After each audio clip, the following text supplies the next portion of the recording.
So obviously on the surface, it would seem if these workers are replaced by automation, Right. and they are unskilled workers, meaning they're labor jobs.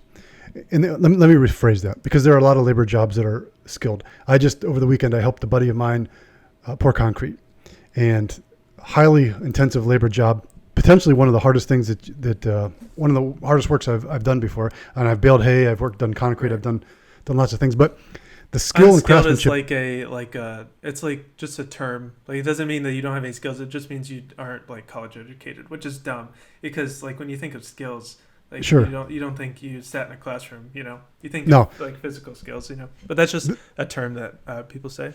No, shout out to Sloan Concrete. If you ever see him on Instagram, look at his work. He is truly an artist with concrete.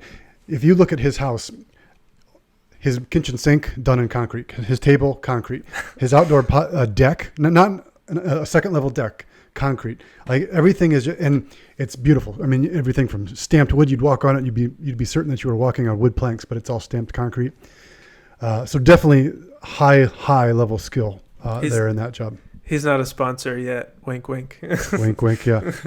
So let's get back in. So those jobs are replaced. Not concrete, but the girl behind, or the lady behind, or the gentleman behind the McDonald's.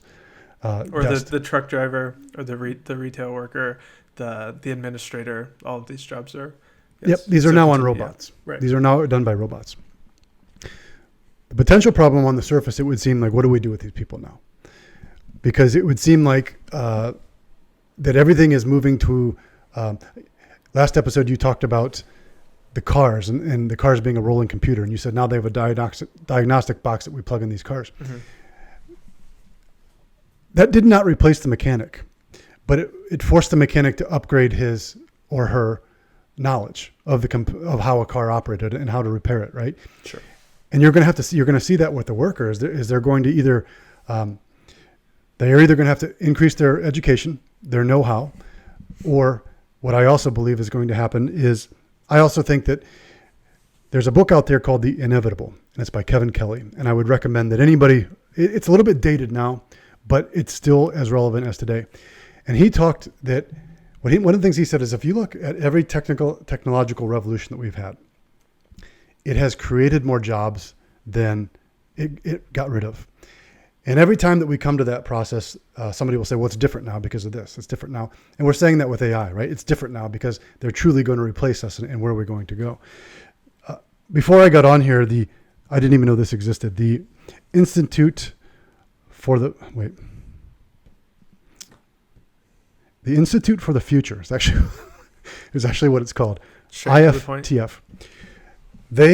They claim that they believe that 85% of the jobs that people will have in 2035 have not been created yet.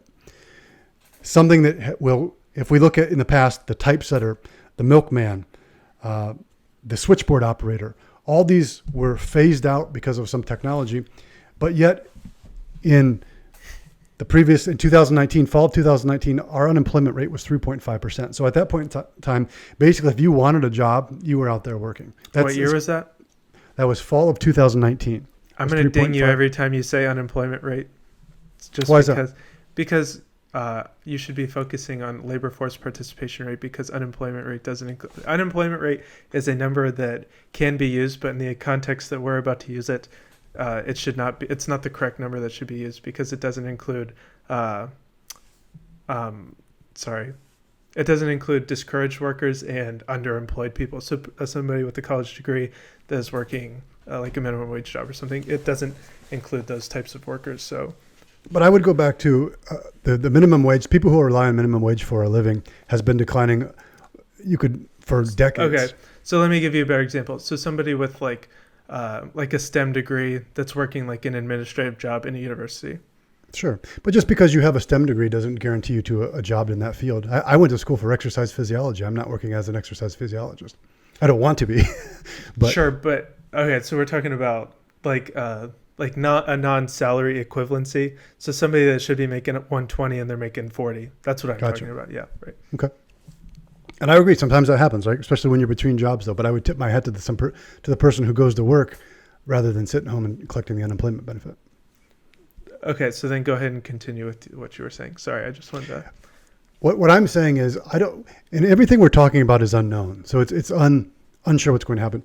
It may be the reality that these workers are replaced by automation, and then there's just no place for them because everything has been replaced by automation, and no new jobs are created. I'm simply looking at the past. And if we look at the past, it tells us that every time that new technology has come along, it has created, for example, the internet. Look at the internet. So, as I mentioned, switchboard operators, they're a thing of the past here right now. There's people that make money on the internet just by their personality. They've got a YouTube channel or they've got an Instagram thing, and advertisers pay them to do their thing.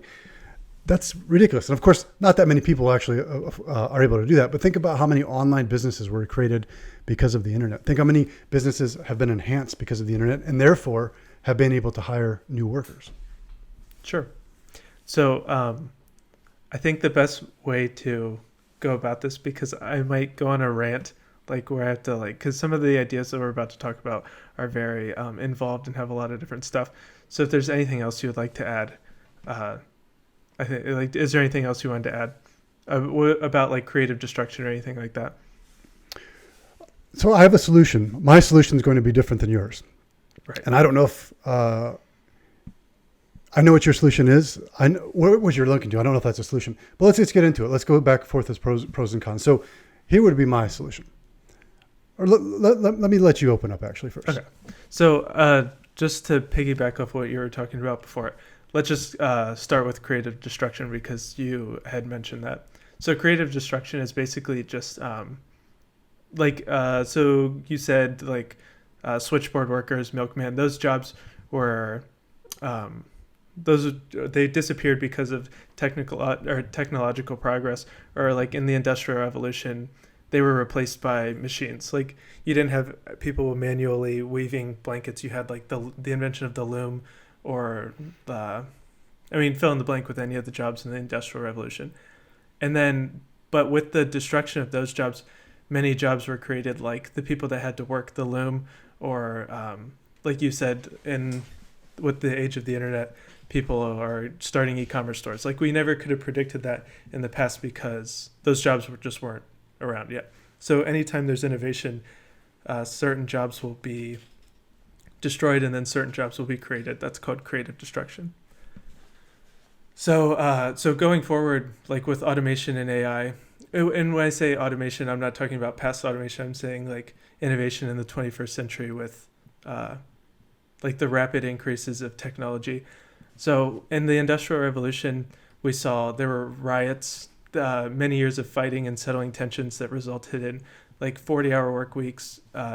They made child labor illegal, changed working conditions, and led to the creation of the minimum wage. So big systemic changes just as a result of this technological progress. So there's no reason to believe that or something worse won't happen when you think of some of the jobs that are going to be destroyed with automation and AI. So the 5 most common jobs in the United States are administrator jobs. Here, I have them in order. So it's administrator jobs, retail jobs, food jobs, truck driving jobs, and manufacturing. And all of those jobs make up 50% of the workforce.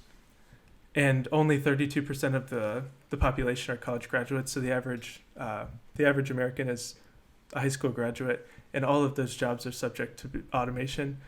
And a common critique is that, either sort of those jobs, or people that work those jobs, are going to be retrained into the new jobs of the economy. And I would say 2 things to that. One, so with creative destruction, the jobs that are being destroyed and the jobs that are being created aren't happening in the same place. So the jobs that are being destroyed are happening in states in the Midwest, like Ohio, Michigan, and West Virginia. But the jobs that are being created are happening along the coasts in the cities in Silicon Valley. So there would have to be some sort of correction for that, where because it doesn't seem apparent that the next Silicon Valley is going to be in Detroit or Cleveland, for example. Those are just 2 cities that I picked because there isn't a vibrant economy.